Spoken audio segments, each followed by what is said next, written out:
Welcome to Pizza with the Pros. Let me just advance. Let's welcome Anthony Figazzotto. Hey, can I have you sit here? Before you sit down, just go on the other side. Yep. Let me just run down your bio here. During his 8 years, Phillies worked the entertainment staff, promotions team, season and group sales rep, marketing and events. I miss anything in there? You got it. I got all of it, right? Started with the Phillies in 2016. I love this part as a concourse staff member. What did you do during that time? I worked at the playground at Citizens Bank Park and, watched kids. Tyler right here. Tyler did that. Tyler, there's my guy. Tyler did that, Yep. right? Anyone else do that? Anyone else here in the room do that? I know Tyler did it. Brett, you did it? Brett Did it? Okay, there's another one. All right. Was a marketing fan intern for the Flyers and a merchandise associate in the Phillies Eagles Pro Shop.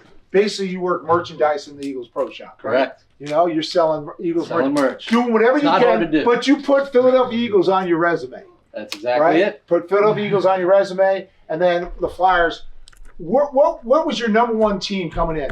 Coming in, as a kid, probably like many of you here, I was 4 for 4. Phillies were number one, though. I had a Sunday plan with the Phillies, so the Phillies were always my team. But I also love the Flyers. Hockey's a big sport of mine. So. All right. Yeah. All right. So we're gonna close the curtain here. Let me just get this out. Have a seat right there, please. All right. So, have you ever been to Rome before? I have not. No, this is my never first been to time. Rowan? First time. Wow. Yeah. So, were you surprised with what you saw? Yes, very. This is awesome. Yeah, I went to St. Joe's and we had a sports marketing program, but seeing this turn out on a Monday night is pretty cool. Yeah. So we have 23,000 students here at Rowan University, 17,000 undergrads. So, and this university is growing leaps and bounds. And in our program, I was mentioning to you, we have more than 400 students now in the program, and we're not even 6 years old. So we're definitely growing, and but a lot of great students out here. Yeah. So, growing up, big sports fan you mentioned, right? 4 for 4. Correct. Did you know at a pretty young age this is what you wanted to do? No, so that's a good question. Like many of you, I'm sure, I played all the sports growing up. I knew that I love sports and always was thinking about sports and all of that. When it came time in high school, I was looking at colleges and I didn't really know what I wanted to do in college. I thought I'll be a business major, sure.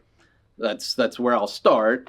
So started visiting colleges. I ended up at St. Joe's University on a visit and just happened to hear something when I was in the business school about sports marketing. And I heard sports, and I was like, well, that sounds like me, and marketing, business, sure. So that's kind of where I found out that it was even a possibility for me to kind of work in the sports world. I knew I was never going to be good enough to play any sports professionally, but that kind of opened my eyes to see that, all right, I can still make the major leagues on the front office side of things. So that was kind of my first thought, was kind of late high school, early college years when I saw that sports marketing option as a major. And I got in there at St. Joe's, and that kind of led me ultimately to where I'm at now. What was first, the Flyers or the Eagles? Flyers, because I played hockey. On your resume, yeah. Flyers were first. Flyers were first. That was early on at St. Joe's, because that was it was an internship, but it was volunteering. They needed help with their game day giveaways, and they needed people to stand at the door and give out, the giveaways each night. So someone was at St. Joe's speaking to a class. I heard about it, heard they needed volunteers, and that was kind of my MO, was putting my hand up for anything and everything that could get me involved, get my name out there. So that's how that came about. And then while you were doing that, did you then pick up the Eagles, or was that after? That was the following season. That was 2017. Again, it was another thing that working in sports, you're working with a lot of like-minded people. I made a lot of great friends that are still in the industry doing different things.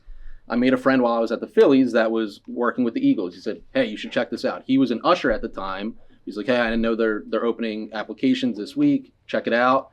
And I did. And I found myself working merchandise in the stadium behind Section 101. I was there every Sunday. And for me, again, growing up a Philly sports fan, being in that atmosphere every Sunday with those fans and selling that merch, which was not hard to do when people are coming into the game. They're buying jerseys and hats and everything.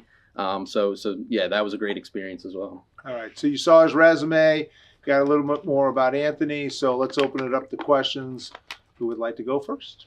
Go ahead. That sort of job for like people are either like in school still or graduating.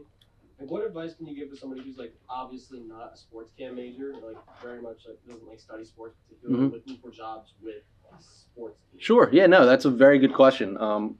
One thing I would say is just in terms of working in sports, it's one thing I didn't really realize until I got into the industry is there's so many different departments and areas that you can get into in sports, in the sports industry. Fanavision and digital, Fanavision is our like scoreboard department. There are millions of positions there where that, require work, and there's many different areas within sports that you can work in. So don't be afraid to get your name out there. Look for any opportunity you can get. Like I mentioned, I volunteered for the Flyers because I knew it would, be something else to add to my resume. And when I was working for the Phillies, I met someone that helped me get to the Eagles. So you never know who you're going to meet and in these different opportunities and who you're going to talk to that might have a different opportunity for you. So keep your options open and keep an open mind. There's plenty of opportunities out there, and don't, sell yourself short, and know that anything, any opportunity you can get is going to, in some way, one way or the other, help you get to where you want to go. So it's like keep an open mind and just, don't be afraid to take an opportunity, even if it's not necessarily one that you think you're going to like. You have to try things out and learn for yourself. All right, very good. Who's next? We've never had this happen before. We've never had no one. Go ahead. So like I want to be a broadcaster, Okay. but there aren't exactly broadcast internships just, around on Teamwork Online and Yeah. or wherever. So would you say that if I see a position in sports that piques my interest, just go for it, even if it's like marketing, even if it's like turf management or whatever? Sure. Just do it? Great question. Short answer is yes. And the reason being, getting a job with a professional team, you're going to interact with people, whether it's in the lunchroom or dinner room at Philly. We eat dinner together every night. You're going to meet people and see people, even, walking into the ballpark when you're parking. You'll see people. You might run into Greg Murphy. You might run into Tom McCarthy. And that's a chance for you right there. You work for the Phillies. You go and introduce yourself. Hey, my name's Anthony. Interested in broadcasting. Any tips? Or can I meet with you? Can I talk to you? And those are the opportunities that you'll find working in sports. You'll always have people to talk to and meet, throughout the industry that can eventually lead you to where you want to go. So, yeah, definitely, even if it's not something in the realm you want to work in, you never know what can lead to, other opportunities. It's funny, Go ahead, sorry. Leo. It's funny you brought up Greg Murphy because he actually gave the commencement when I graduated Oh, no way. community college. So, No, I love Murph. He's great. And Greg Murphy and Tom McCarthy, both have been Pizza with the Pros There guests. you go. There you go. All right, so your title is Coordinator Marketing and Events. So what exactly does that mean? Yeah, so marketing is kind of a broad term, especially for us. Like we have a lot of different wings underneath the marketing branch. So there's sponsorship, technically falls under marketing. They're selling all our ad deals. I work in our events and entertainment. So you come to a baseball game, it's a 9-inning game, it could last 3 hours. There's a lot going on. My department works on creating kind of the atmosphere and the environment around the game on the field itself. Baseball's a long game. It's gotten a little better with the pitch clock, but we want to provide opportunities for people to do things other than just sit in their seats on a hot day and watch the game. We want to give people a reason to come out to the ballpark with theme nights or with post-game concerts or different promotions. So it's different. Sometimes, in years when the team's not doing well on the field, that makes our jobs a little harder. We got to come up with more promotions and more ways to get people down to the ballpark. These past few years, we've been very fortunate. The team's very good on the field. Our job is not as hard, but there's other challenges we face in terms of bringing people down to the ballpark or things that we normally do, a promotion that we normally have, and give out tickets to a dance group that's going to come in and perform. There's not as many tickets to give. We got to come up with different ways to do this. So our group is always looking to kind of provide that pregame entertainment. During the games, we'll do a lot of the Lucky Rows. I work with Fanatic closely, so been part of many Fanatic skits I'm sure you've all seen. So kind of coordinating all of that, kind of the logistics side of it, I make sure that we have everything we need to be able to do a skit or to be able to put on a activation at on the concourse when you're coming into the gates. So there's a lot of different kind of pieces of what we do. Another big part of mine is the kids area at the ballpark. So I oversee the staff that works there. So I hire all of them, make sure they all get trained properly and what they're doing at the yard is safe and fun and keep that running. So in kind of a nutshell, we're providing that experience at the ballpark and making sure it's fun for fans and keeping them coming to games. All right. Yeah. Brett, what did you do this year? What was your role? What was it? Everything. All right. Hanging out with the kids out there in the yard, having a great time. So I met Tyler and a bunch of other people there. Just kind of bringing the environment on a game to game basis. It's a long season, but it's different. There's different fans every game, so you have to be consistent in how you approach them. And it could be their first time at the ballpark, it could be their 50th. Every fan has to have the same experience, and that's kind of the things that we kind of preach there all season. Boy, you taught them well. Look at that. It's Anthony. exactly Look what at I say to them. Look at that, man. That was perfect. I say that so All many right. times. What was your question, Brett? My question was, you've been with the Phillies for a few seasons now and done a lot of different things. What are kind of the tools and skills that you've gained to stay in a franchise for that long and move to different groups? One thing always that I tell students when they ask me is kind of the willingness to just show up to work and get the job done no matter what it is. There's no task that's too small that you're going to be asked to do, or there's things that we ask our employees to do that aren't glamorous. It's just the nature of the job. We need to move bike rack from our parking lot to the basement to set up for a concert after the game. There's tedious things that we ask people to do, but I always find the most successful employees of ours are the ones that show up every day and are coming with an open mind and a good attitude to just show up and work and get the job done. So for me, when I was on the entertainment staff, back when they had a playground at Citizens Bank Park, it's no longer there. I was working in the playground every game, and that was pretty mundane. There wasn't much to it, but it was more what was I doing before my shift and after my shift, and in between games, I was checking in with my supervisors, seeing how else I could help, what other opportunities were there. Was there a special event that I could get extra hours and help with? And that kind of led me to meet different people and do more things. So just being able to show up and work well with others and work as part of a team, which you've seen with our entertainment staff, it's really important in that environment. And just do as much as you can to raise your hand when people are needed to help, and it'll take you a long way. All right. Good, Emma. You mentioned you worked a lot of the special events and theme nights. I have a question about that. Yeah. It's going to take just a second. So, around baseball and around the major sports that I'm aware of, there's been a pushback to Pride Night in the last couple of years. Pride Night was sort of becoming omnipresent. It's now becoming a little bit controversial.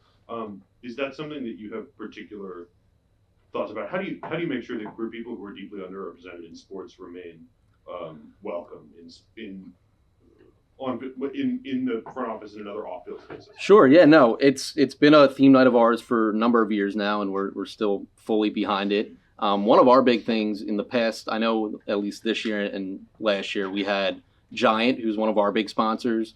They fully backed that night and provided a lot for us in terms of resources to make that night as good as we could for that community. We had a lot of members down on the field pregame. We had someone throw out a first pitch, a national anthem singer. So we wanted to make it feel, an inclusive environment, and I believe we've done a good job with that in terms of incorporating that into our pregame events, that everyone in the ballpark is watching that pregame, watching the first pitches.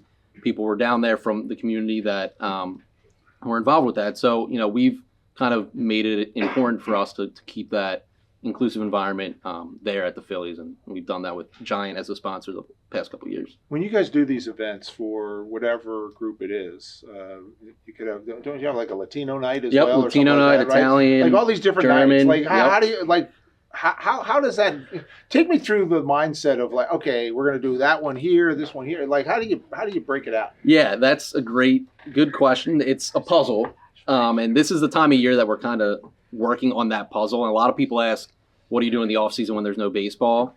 Well, it's exactly what you just said, is kind of putting the puzzle together and planning out all of our different theme nights and heritage nights for next year. So we look at the schedule, and there's certain dates that we know are locked in from the start, where our alumni weekend is always the first home weekend in August. So that always comes around, and that's solidified on the schedule. That's going to happen that first weekend. Then we kind of plot around those big dates and see where we can fit in other dates. Like Jackie Robinson Day is always April 15th. If we don't have a home game that day, we'll still celebrate it a different day. But a lot of these heritage nights, we kind of look at where the openings are and kind of just plug in and see what dates work best for us. My coworker, Jess, is kind of our entertainment booker. She hires all the talent that comes in for these nights. So once we have the date set, Jess will then go out and be like, okay, it's German Heritage Night on August 15th. Well, we have pretty good resources now, and we've done these for many years, that we have people that we work with kind of from year to year. But we'll get a German band to play at the gates when people are coming in, or Latino Heritage Night. We'll have a dance group join the Fanatic for one of the skits in the 5th inning. So it is a puzzle that we're always looking to kind of put together and work out. But there are a lot of dates and a lot of different theme nights that need homes during the season. So it's not always easy. We get there. Okay. All right. Very good. Go ahead. When hiring interns, what would you say is, how would you describe like the ideal type of candidate you're looking for? And then your past interns, how would you describe like the best ones that help them move up the ladder? Yeah, go back to just kind of the go-getter attitude of showing up for work and, not necessarily waiting for us to ask you to do something, just going and doing something. And I have John over here. He was on our promo team this year. He was a great example of someone who would do the little things. That's another thing. The little things, doing the little things right is very important to me and our group. Whether it's a text before a big homestand saying, hey, no, we got a lot coming up this homestand. Is there anything I can do? Maybe come in a day early to help you prepare. Or if you leave an interview, if you have an interview with anyone, follow up after your interview and check in and just send an email. Hey, appreciate your time. I know you're busy. Just keep your name kind of relevant in that person's mind. But yeah, our group, we always look for team-oriented people that are working well together and able to kind of be part of a team, but people that aren't afraid to come in and deal with a lot of different things. We have, every day is different and every day is a lot for our interns. And one night you could be dealing with the band for German Heritage, who's never been to a baseball game before, has no concept of baseball or what it is. So it can be challenging. You got to meet them at the gates and get them in the ballpark. And maybe their credentials aren't there or they don't know where to park, and you got to kind of overcome that. So problem solving is another one. As much as we like to plan and have an idea of how things are going to go, there's always roadblocks. There's always things that pop up, always things that happen that throw you off. So being able to kind of roll with the punches, think on your feet, and just come up with a solution, that's important too. And John could attest to that many times it happened this year where either someone got lost in the parking lot or someone forgot their tickets or whatever it was. You got to, stay calm in those situations and be able to work with your team to kind of figure out the best solution. So, John Faulkner, you graduated 23, right? 23. So you were an intern with the Blue Coats, Correct. Yeah. right? You were in game ops with the Blue Coats. Yes, yep. So how much did that experience from the Blue Coats help you with doing what you had to do for the Phillies? That's a really good point. So being able to work with the Blue Coats, it's all hands on, behind the scenes. Promotions team, that's what was my position with Ant here at Phillies. So at all times, you got to be ready to go. You got to be on time with your stuff. I got a chance to work with Alex, with the Blue Coats, and it's very similar. Two different sports, but Blue Coats prepared me to take on that next step with the Phillies. And again, it's like Ant's saying here. If the Blue Coats needed me, I'm ready to go. If the Phillies needed me, I'm ready to go at all times. So someone like John, is there room for growth now? I'm not putting you on the spot saying, okay, you're hired next year. yeah. But that's the way it works, right? We looked at your resume and just saw the progression that occurs. Absolutely, yeah. So that's kind of my main goal, and I start with hiring my entertainment staff. That's usually people that are just kind of looking to break in. They haven't had a job in sports yet, maybe, and they're looking to get their foot in the door. That's kind of that bottom level. That's how I started, and I have a lot of appreciation for that position and what that's done for me. So I always look at that as kind of the starting ground, and bring people in there, and that's kind of their first taste of what it's like to work in sports. And then kind of my path, I went from there onto the promotions team that John was just on and talked about, and there is that progression to the promotions team. And then, as I've been talking about, you meet different people and learn different things about what people do within the organization, and that gives you an idea of, I can maybe join the sales group. There's opportunities there, or advertising sales or PR. There's other rooms for you to move up. So a lot of times someone might start with me and move up to the promo team, or go over to our sales staff with Ryan Simon. He hires all of our sales interns, and that's another great program. It's different from promotions and different from what we do, but it's also great skills. I spent a short amount of time in sales actually with Ryan. I was a sales intern for a couple weeks when something else opened up back in marketing where I wanted to be. So I went back over there. But yeah, we're always looking to promote from within, and that's one great thing about the Phillies is you look at a lot of our executives. Dave Buck, who's our executive VP right now, started as a sales intern. David Montgomery, our former president and owner, started in the 70s as a sales intern and worked his way up. So the Phillies are very kind of oriented that way, where if you get in early, there are opportunities to work up. And a lot of people you'll talk to that are in director levels now and a little bit higher up started in the phone center, started on the promo team and things like that. So the Phillies are very good about kind of continuing that progression. All right, so we have a graduate, a senior, and Tyler, you're a sophomore. So is this something you want to do again next summer? Yeah, I actually emailed Andrew yesterday. He did? Yeah. So and how do you bring them back? Provided Tyler did a good job, hopefully he did. But do you then you like bringing them back? Yes, absolutely. And that's kind of build that foundation their first year. I love bringing people back for a second year. And, selfishly, good employees, I want to keep them forever. But I know I was in their shoes, and eventually they're going to want to graduate and move up to different areas. So it's always for me, if you start out early on in the entertainment staff, I'd love to have you do 2 years, maybe a third, if you would like to, but eventually you get to a point. Now, if you're doing a good job, I'll sit down with a person and say, hey, what do you want to do next? What are your interests? Where do you want to go? And based off what they tell me, I can help them. If they want to stay with my department in promotions, I'll talk to them about next steps and how to move up. If they're interested in sales, I'll connect them with Ryan Simon. He hires sales interns. So I'm always kind of, again, because that's how I got to where I'm at, I love that process and that progression. And that's always my goal with all of my employees, is to give them that opportunity. You got to come in and prove yourself and work hard. But if you're doing that, I'm more than willing to talk to you and help you get to where you want to go next. And that's another thing I think is important in your shoes right now as students, is figuring out for yourself where you want to go next and where you want to work. You'll learn through different internships and different classes and different things you do, what you like and what you don't like. And that's part of this time as a student in college. Figure that out now, and then when you graduate, you'll have an idea. Maybe I had an internship in sales that I absolutely hated. You don't want to do sales. You're learning that about yourself, and you have that experience. Or maybe you worked in PR and you loved it. So you kind of figure out where you want to be and where you want to go next. And I think having different internships and different opportunities really helps with that. And it allows you to see kind of the different areas that are out there, and helps you figure out for yourself, what is my next move? Where do I really want to go next? Where do I see myself, when I get out of school? So, or be someone like yourself who did it within one organization, where you tried different things within an organization. Yes, yeah, which is ideal. Okay, who's next? Right, Leo, we already got you. Ready? Yep. Good. So obviously you have your own standbys when it comes to planning special events, like Latin Night, Pride Night, all that stuff. You have your opposite day. When a new idea is proposed and pitched, after the initial idea phase, can you give us a brief step-by-step process of how you go about planning the actual event? Yeah, that's a good one. One example I think I'll use, it was a newer one for us. I think it was new this year or last year, is a theme night, Harry Potter night. So that's one. And another thing, when people ask, what do you do in the off season? It's kind of what we do right now. We look around and look at what other teams do and get ideas. What theme nights do the Braves have? What theme nights do the Mets have? We get all these ideas from around the league. And someone brought up Harry Potter night. So that comes up this time of year. That's probably this time of year last year.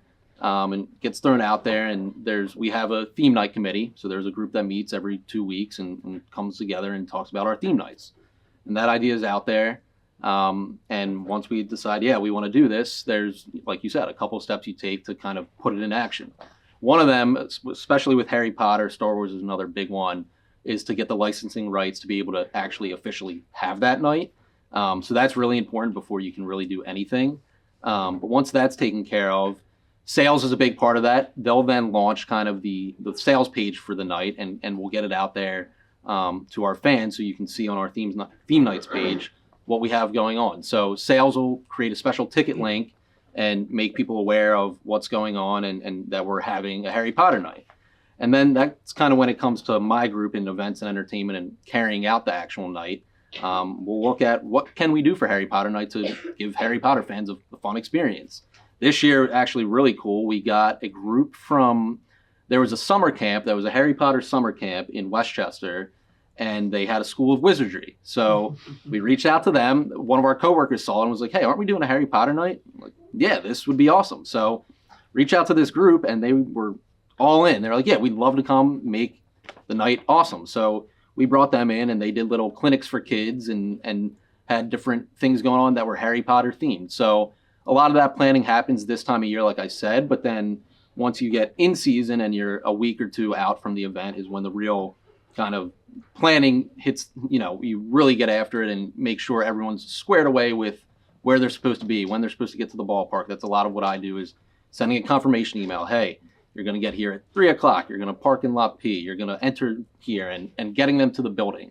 And then once they get to the building, that's kind of our group again, and the promo team will help us get them in, get them where they need to go, and make sure that they're ready to go for the night. So yeah, it's a process to a lot of them. A lot of our promotions and theme nights, again, we do every year, like you said, so we kind of have a good mold in place of how to be successful with them.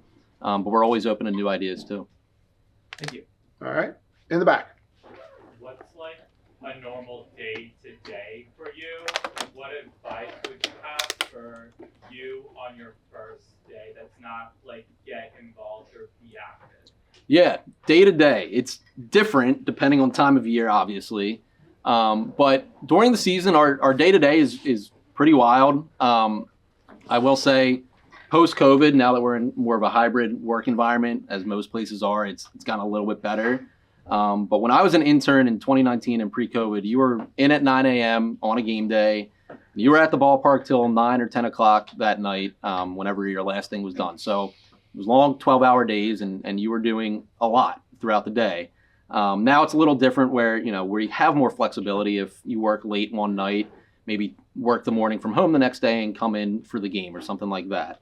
So during the day, during our game days, mornings are kind of meetings and making sure we're good to go for the night. Prior to every homestand starting, my group has one big meeting with our group, our Fanavision group, who does everything on the scoreboard, and our advertising sales group, to make sure we're all on the same page and we know what's happening at that homestand, what sponsors are going to be there, what theme nights we have, everything that's going to happen at that homestand we talk about in that meeting so that we're prepared for everything to come. Then the day of the game, say it's, for example, Star Wars night, we'll come in the morning, make sure we're all squared away. We'll have meetings in the morning, making sure, okay, what time is this group arriving? What time does this group get here? What do we need to do, and when do we need to do it? And then come afternoon, we'll write out on a whiteboard we have in our office, where we basically write out our schedule for the day. 1 o'clock, the promo team arrives. 1:30, the promo team's meeting our anthem singer at the gate to get them in and bring them in for sound check. So we have a very detailed list of kind of what we want to do at what time of the day. And each day is different. Some days are lighter than others. Some days are a lot crazier than others. And it varies day to day.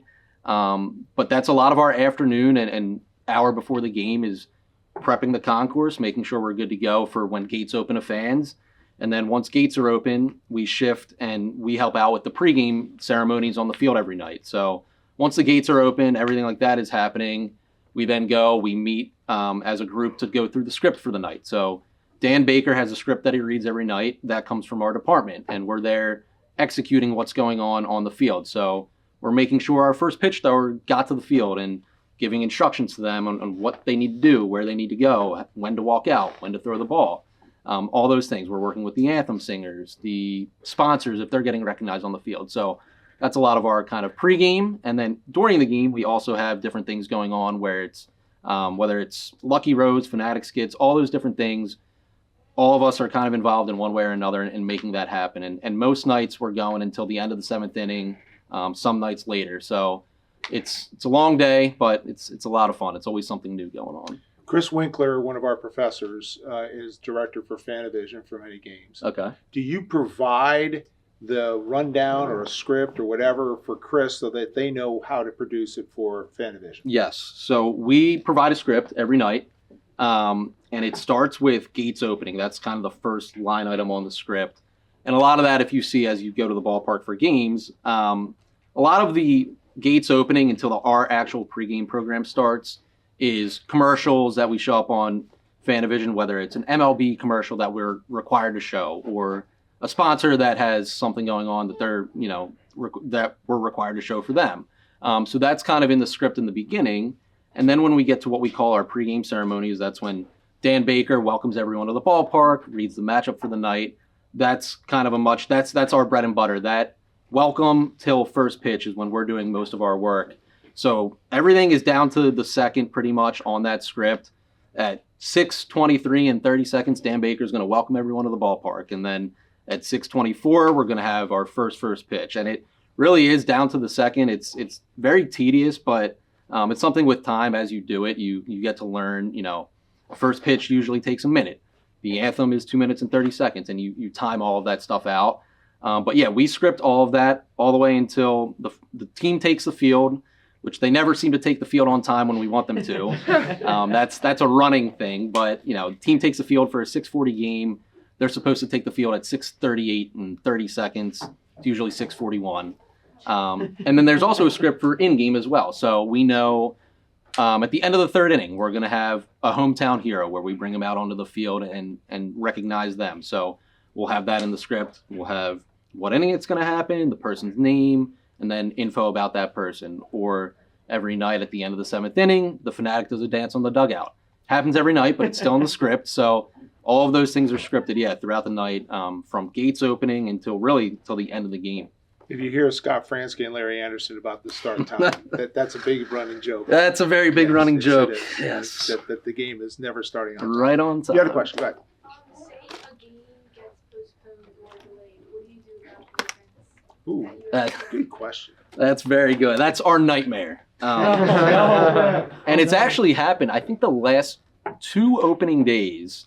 So usually our opening day is on a Thursday with Friday as an off day for this exact reason. If for whatever reason, weather-wise, we can't play on Thursday, we push the game to Friday. So we've dealt with it a lot, but it's not easy. We got to basically get to everyone that we have scheduled to come to the game that night and figure out if it's a makeup game and it's not a doubleheader, then we'll basically reschedule the night, usually to whenever that makeup game would be. If we're going from that one game to a doubleheader, that's when we have conversations. Hey, if it was supposed to be German Heritage Night, are we still going with this tomorrow? Well, no, tomorrow's Latino Heritage Night. We can't have both. So conversations like that have to happen. And it's usually last minute where we're going to be calling the German group and say, hey, unfortunately, we got rained out tonight. We're booked for tomorrow.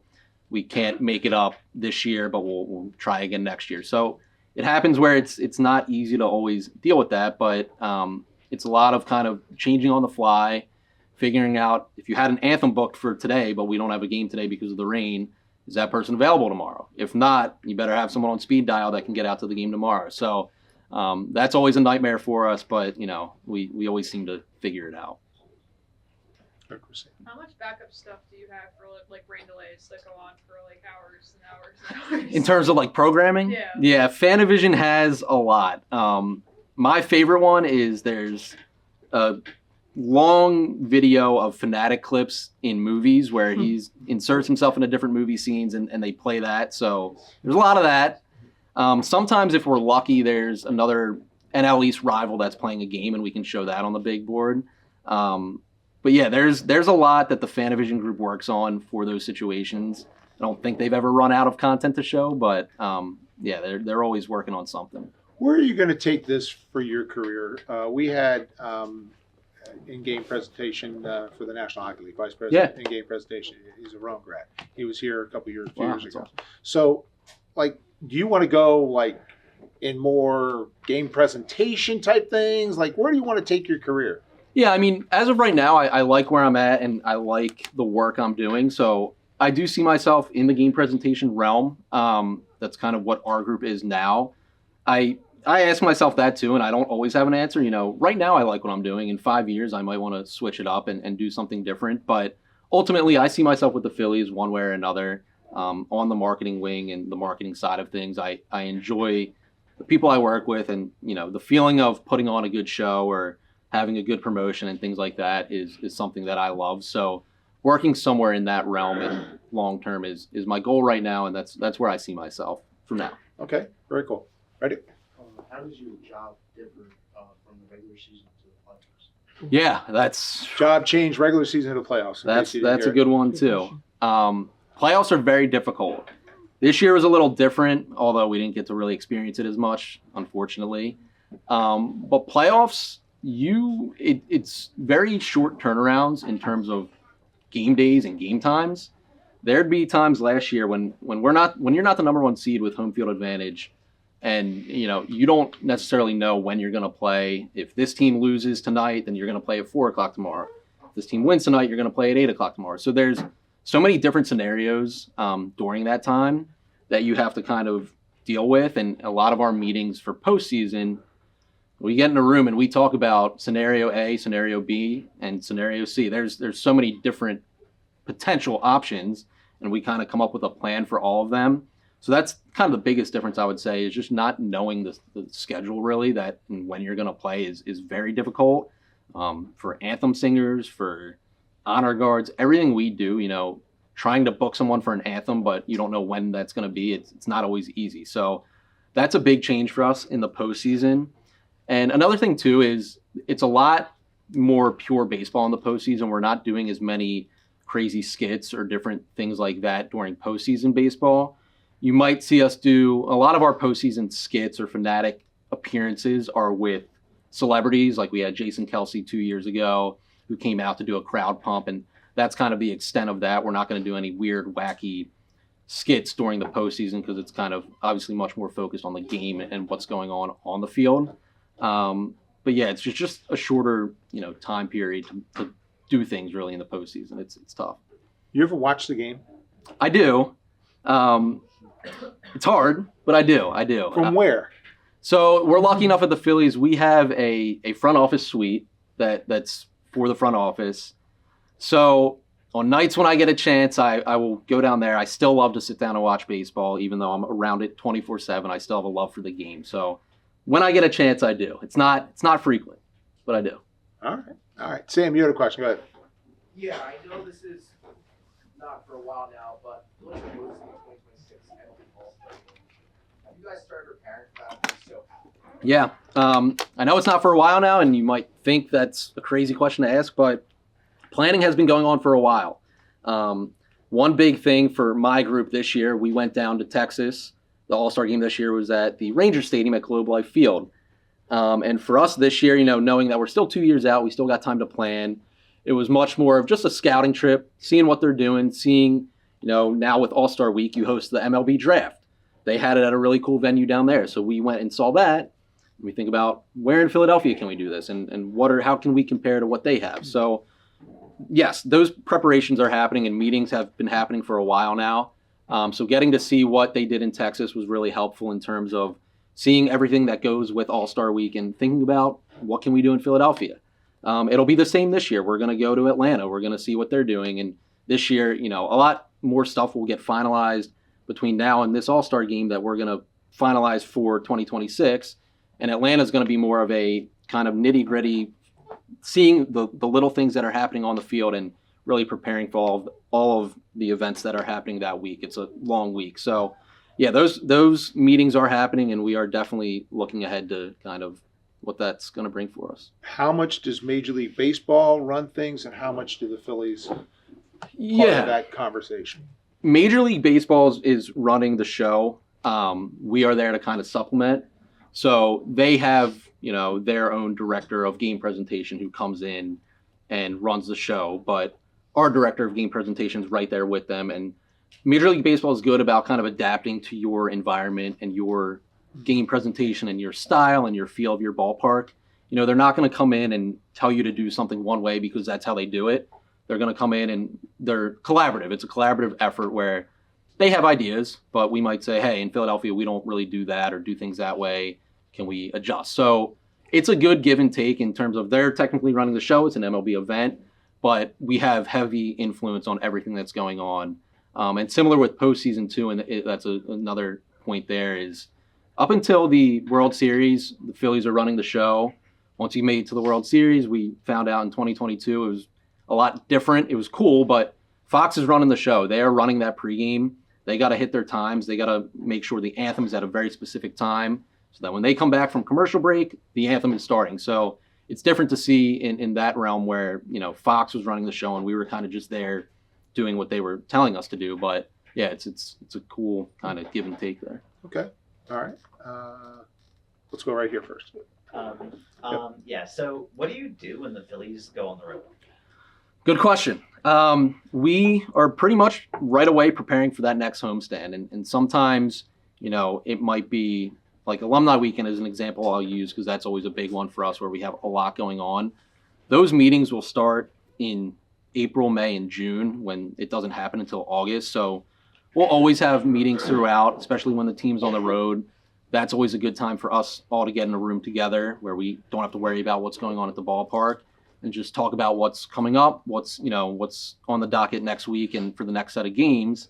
And we really plan for all of that. So it's a lot of writing the scripts for the games ahead of time so that you're not writing the script the morning of the game. It's a lot of making sure all of our talent is booked, our anthem singers are confirmed, any groups we have coming in are all confirmed, and that all gets done in the weeks when they are away.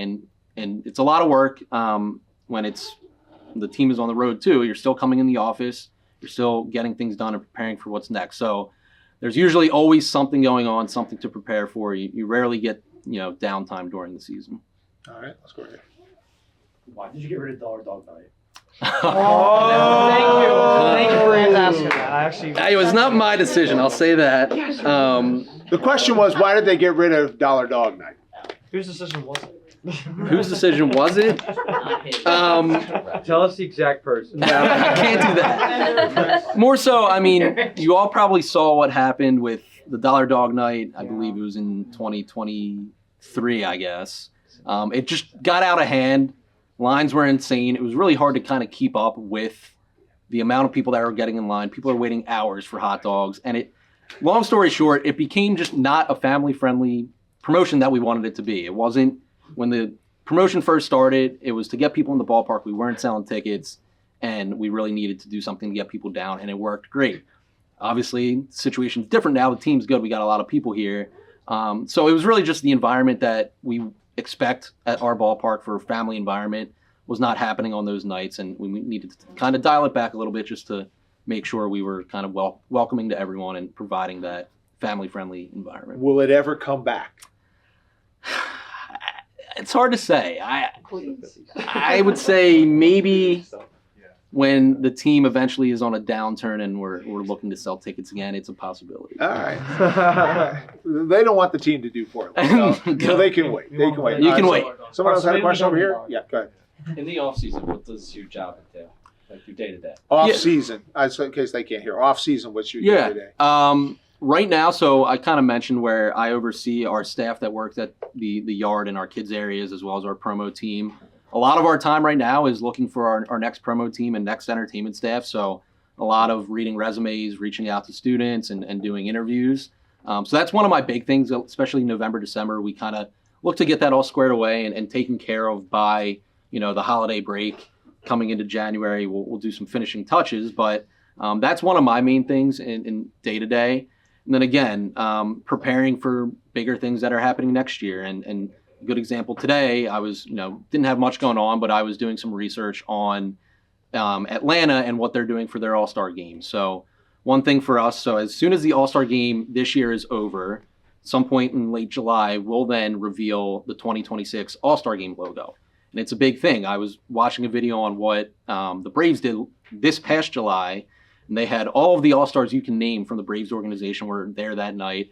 They had a big unveil of the logo on the field, and it was a really big promotion. So today, I was just kind of taking notes on that and looking at what did they do, what can we do differently. So it's a lot of that, just kind of looking around the league, what other people are doing and preparing for next year, coming up with new ideas, different theme nights and things like that. It's much slower pace, which is appreciated in terms of being crazy in season. So it's nice. It's a nice change of pace. So let's talk about that. The baseball season is a long season. Yeah. You really, really have to enjoy being around baseball to work in baseball. So just kind of give us a sense of what that is like day in and day out working in baseball.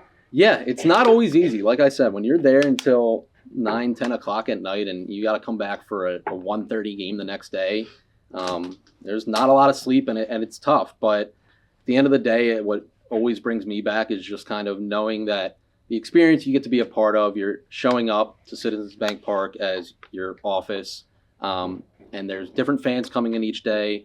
Brett kind of touched on it earlier, where every day, you don't know who's coming through the gates to come to a game. It might be someone's first game, and you want to put on the best possible presentation and game that you can for those people, and you want your fans to come back. So knowing that each day, there's something new coming your way, and knowing that you want to do your best to kind of make it the best that it can be, it kind of keeps you coming back. But you do really have to love it. And I will say too, I'm part of a really good team in my department.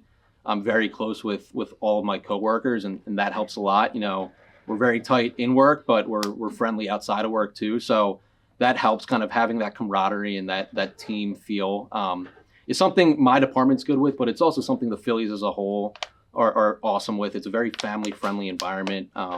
They kind of build that culture that David Montgomery built years ago, and it still lives on. So it really is. You get very close with the people you work with. You see them more than your family. So being able to, enjoy that time you spend with them and work well with them is important in baseball. All right. Very good. Very good. Leo, you asked a question. Cosmos, have you asked a question?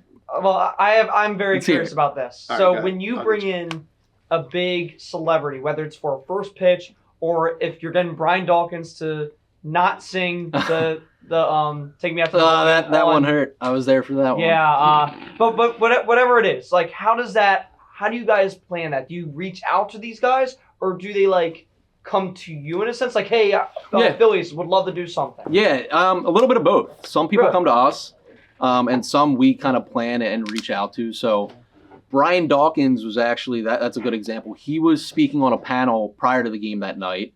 So we knew, we're like, Brian Dawkins is in the house tonight. What can we do with him? So obviously we're going to do anything we can. What else? I'm trying to think of other good exampls of who else. But like PR people, a lot of times, John Brazier. Director of Fun and Games, he'll work with like artists, right? Yes. So like you have musicians a lot of times, right? Yeah, And things like that. Mountjoy, they're a local band. John Brazier is very tight with them. He reached out to them. This was something where they'd kind of been talking, and they were interested in doing something with the Phillies, and John Brazier brought that to us. And we're like, yeah, we'd love to. It's not always easy to find an open date to get them in to sing an anthem, but we worked with them and worked it out. So that's a little bit where John Brazier was working on our behalf, but there was mutual interest. There were times like Jason Kelsey in the postseason that was just like, let's get Jason Kelsey because they'll bring the house down. Like, how can we not? So again, we have people in PR that have contacts with them, and he loves baseball and loves the Phillies, so that was an easy get. I'm trying to think.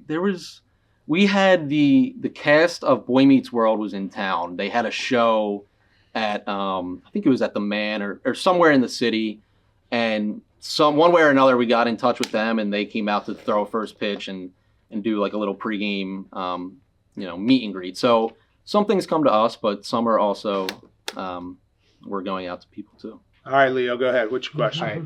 So in a 162 game season, there's a lot of and 81 home games. There's a lot of stuff to do. So how much creative licensing do you get just in your department to put on a show? It's a good question. We get a good amount. One thing that comes to mind is, in terms of when you say creative and that type of thing, was our fireworks show, where within the past couple of years we've kind of upped our game and done some different things, where we did a drone show with it this year and last year as well.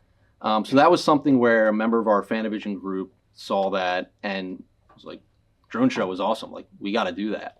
And we didn't know, are we going to do just a drone show or are we going to do it with something else? So that's something where you can be creative and kind of workshop it. And there's always things we're thinking about and seeing different teams do that, spark ideas. So, you can throw an idea out there. It's not always going to happen, but it is kind of nice. We work in an environment where no idea is a bad idea, and you're encouraged to kind of throw them out there and see what happens. And, the drone show was an example of that. Someone saw that and wanted to do it, and we made it happen. So you definitely have an opportunity to bring new ideas to the plate, which is cool. Whose idea was it to get Shaq?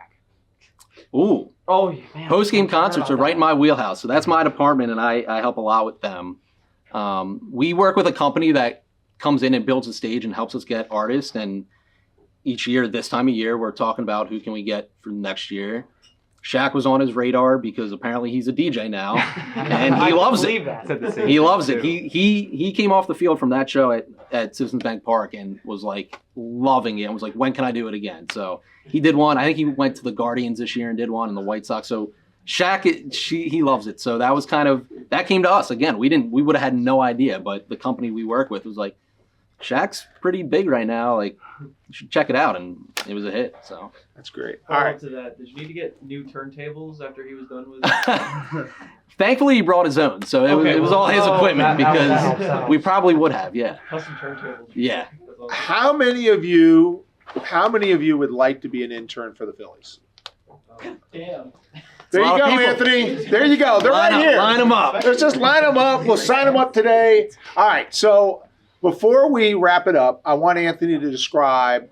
There's kind of a two-tiered system Yeah. the way in his department. And again, we have students that are in Ryan Simon, he mentioned Yep. in sales, inside sales. We have production. We have social media. Our students are involved in a lot of different areas. But in the promotions, Anthony's got a two-tiered system. So if you want to explain how Sure. you go about it. Yeah, so kind of the first tier, I talked about it a little bit earlier, but it's that first kind of foot in the door, first step. If you've never worked in sports and you're just trying to get something, we target freshmen and sophomores for this position. It's our entertainment staff. It's what Brett and Tyler joined us on this year, and it's kind of your lower level. You're getting in the door. You're working on the concourse for us. You're making sure everything's running smooth at the yard, and you're getting a feel for what it's like to come to the ballpark every day and work for a professional sports team. So that's kind of that level where, you're new to it. You're looking to start a resume or build your resume. You don't have great prior experience, but you can work well enough with kids and show up every day and work hard and do a good job. So we always look to kind of start people in that realm if they don't have a lot of experience or are looking to just break in. So that's kind of that first tier. And then the second tier that I talked about as well that John was a part of is our promo team. And that's targeted more for people with a little more experience, people that maybe have been on the entertainment staff or worked somewhere else in the organization, maybe a junior or senior. We've had grad students as well. And these are people that have proven experience on their resume in the sports world. And we get hundreds of applications and we do a lot of interviews, but usually most of these people come with high recommendations from their previous bosses or managers and things like that. But the promo team is very serious in terms of we're looking for people that are serious to come in, work a lot of hours, and really get the job done. So it's a good little path that we've built in our department where we love starting people out, on the entertainment staff and helping them work their way up throughout our department into the promotions team. So you in that first tier, there's around 30 or so? Yeah, the staff it could be anywhere 30 to 50. It really kind of depends. But there's a lot of spots there to be had. So, yeah. And then the second tier? Second tier, the promotions team is anywhere from 5 to 6. But keep in mind that the All-Star game is coming up and we're probably going to up that number. So there's opportunities there as well. So we have 90 or so here tonight. Mm-hmm. You're good. I mean, you don't really need to put out any more. You just, we just sign them all up, Bring right? them in. Bring them all in. Yeah. We're very lucky. The Phillies are very good to our program. We have a ton of students that are with the Phillies, right, John? A lot of Phillies, a lot of Rowan people there. Brett, a lot of Rowan people. Tyler, Rowan people. They're all over the place. They are. Katie, you work there, right? A lot of Rowan people. Yeah. Okay. So there you go. So we've got a lot of people there that have really represented the program really well. Yeah, so they really have. Thank you so much for Thank coming you. here tonight.